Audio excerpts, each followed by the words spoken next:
Welcome to Underwire History.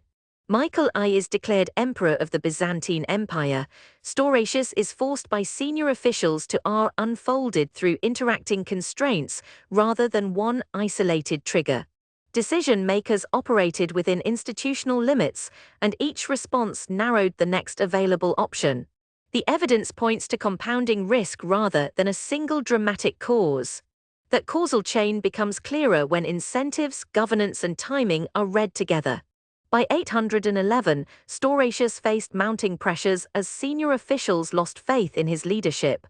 Their concerns centered on the disastrous campaign against the Bulgars, a costly distraction from pressing internal issues. The war effort had drained the empire's coffers and strained its military resources. Stauracius's authority wavered as his inability to deliver a decisive victory became increasingly apparent. His court was rife with intrigue as competing factions vied for influence and power. The emperor's isolation deepened, leaving him vulnerable to the whims of his advisors. Their collective dissatisfaction boiled over into a coup d'état, forcing Stauracius to relinquish power. This pivotal moment marked a turning point in the empire's trajectory as Michael I ascended to the throne. The consequences of this transfer would reverberate throughout the Byzantine Empire for years to come. As senior officials lost faith in Stauracius's leadership, they began to conspire against him, leveraging their collective influence within the imperial court. Internal power struggles intensified, with competing factions positioning themselves for control of the empire. The Bulgars' campaign had not only bled resources, but also highlighted the empire's strategic vulnerabilities. The emperor's inability to secure a decisive victory created an opportunity for his detractors to seize power. A faction led by senior military officials and high-ranking bureaucrats started secretly gathering support among key stakeholders. Stauracius, isolated from the very advisors who had once championed him, was now at their mercy. The pressure mounted until, ultimately, they forced him to relinquish the throne in favor of Michael I. Military might and political expediency combined to propel Stauracius's downfall, creating a vacuum for his rival to fill. Michael I's ascent marked not just a shift in leadership, but also a recalibration of the empire's priorities. The transfer of power had significant implications for the Byzantine Empire's military strategy and resource allocation. The new emperor Michael I would face daunting challenges in repairing the damage inflicted by Stauracius's campaign against the Bulgars. The imperial treasury was depleted, and the empire's territorial control was tenuous at best. This fragile state of affairs created a power vacuum that would be exploited by neighboring states and internal factions. As a result, Michael I would need to navigate a complex web of alliances and rivalries to secure his position. The emperor's advisors, many of whom had been instrumental in Stauracius's downfall, now played a crucial role in shaping his policies. However, the empire's governance structure remained fragile, with decision-making authority concentrated in the hands of a few powerful officials. Modern relevance reshaped what decision-makers could do next, because each institutional response changed the incentives facing the next actor. In the centuries that followed, the Byzantine Empire continued to struggle with internal power struggles and external threats. The empire's decline accelerated in the 9th century due to the rise of the Bulgars, who had long been a thorn in its side. A major turning point came in 895 when the Magyars invaded the Balkans, forcing Emperor Leo VI to divert resources from the eastern provinces. However, it was not until the 11th century that the empire faced its greatest challenge yet, the Normans' invasion of Italy. The Normans' conquest of Sicily and southern Italy in the late 11th century marked a significant shift in the balance of power in the Mediterranean. As the Byzantine Empire struggled to maintain control over its Italian territories, it became increasingly reliant on the Normans for military aid. This uneasy alliance had far-reaching consequences, as the Normans' influence extended deep into imperial politics and decision-making processes. The rise of the Normans also marked a significant turning point in the development of feudalism in Europe, as the Byzantine Empire's territorial fragmentation mirrored the growth of feudal estates on the continent. In the centuries that followed, the empire's governance structure continued to evolve, with the emperor facing increasing pressure from internal factions and external powers. The Byzantine Empire's complex web of interests and alliances was further complicated by its relationships with neighboring states, particularly the Holy Roman Empire. The marriage between Emperor Basil Roman II and Anna Porphyrogenita in 989 was a strategic move to secure an alliance with the Bulgars, but it ultimately failed to prevent their attacks on imperial territories. As the empire's internal struggles persisted, external threats from the Normans and other European powers continued to escalate, placing further pressure on the emperor's decision-making process. The rise of feudalism in Europe had a profound impact on the Byzantine Empire's governance structure, as local magnates and nobles increasingly asserted their independence from imperial authority. By the 11th century, the empire's fragmented territories were characterized by widespread autonomy, with regional leaders often prioritizing their own interests over those of the central government.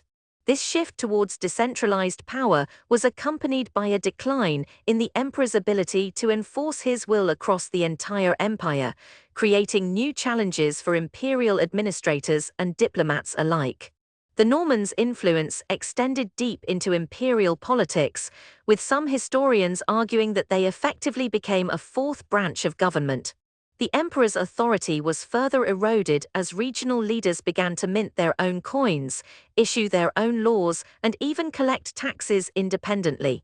Byzantine Empire's intricate governance faced challenges adapting to shifting circumstances, as the ruler navigated growing tensions between domestic groups and foreign influences. External threats from the Normans and other European powers continued to escalate, forcing the emperor to divert resources away from internal reforms towards defense and diplomacy.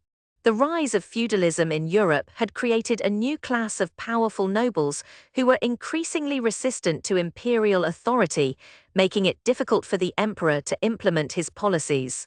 The emperor's inability to enforce his will across the entire empire led to widespread regional autonomy, with local leaders often prioritizing their own interests over those of the central government.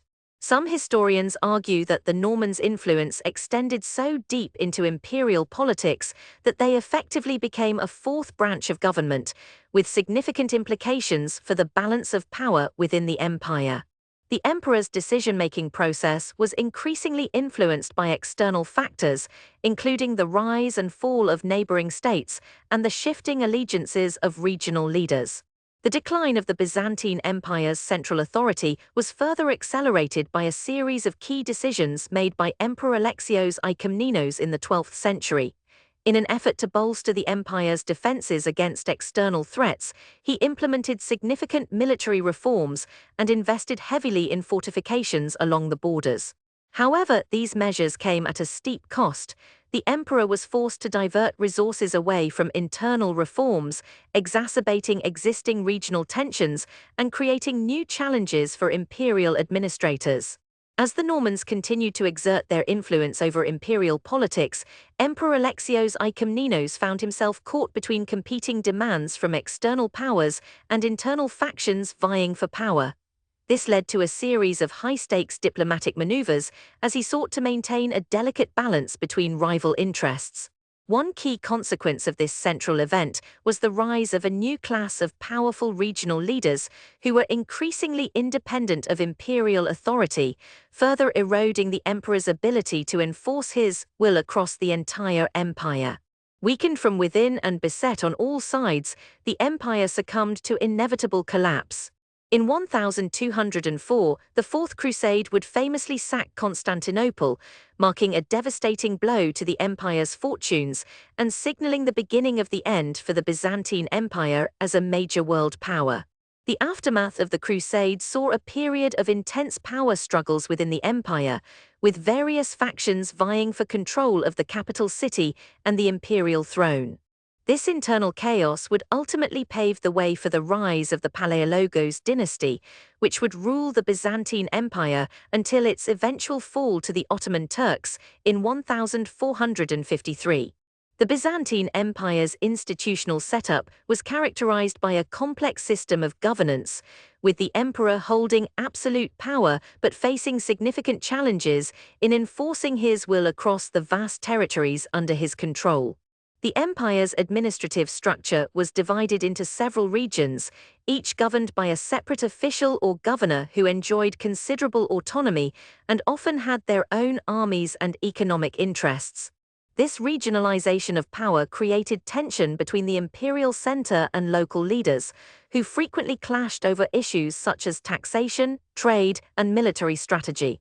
The rise of powerful regional leaders like Manuel Iratikos Komnenos, a distinguished general and administrator who controlled large tracts of land in western Anatolia, further eroded imperial authority and highlighted the need for effective central control. However, the emperor's decision-making process was also influenced by other external factors, including the activities of neighboring states such as the Seljuk Turks and the Normans, whose own interests often conflicted with those of the Byzantine Empire. The 12th century historian Nyctas Choniates wrote that the empire was torn apart by internal strife, while its rulers were more concerned with securing their own power than with defending the realm against external threats. Choniates' account underscores the complex interplay between internal and external factors in shaping the Byzantine Empire's fortunes. In 1150, Emperor Manuel I Komnenos issued a series of reforms aimed at strengthening imperial authority and reducing regional autonomy, but these measures ultimately had limited success in addressing the underlying structural issues facing the empire. The institutional response to the Crusades' aftermath was marked by a period of rapid decline in the empire's administrative capabilities, as many officials either fled or were killed in the power struggles that followed. The emperor's efforts to restore order and assert his authority were hindered by the fact that the empire's military had been severely weakened by the crusade, leaving it vulnerable to external threats such as the Seljuk Turks and the Normans.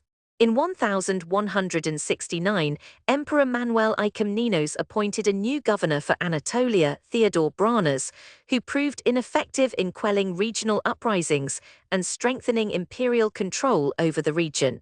During this time, the Byzantine economy was severely impacted by disrupted trade routes and internal conflicts sparked by the crusade.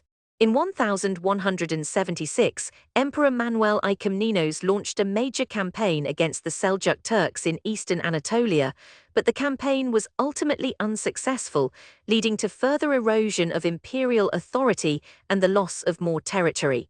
The rise of powerful regional leaders such as Theodore Mancaphos, who controlled large tracts of land in southern Greece, further exacerbated the empire's governance problems and highlighted the need for effective central control.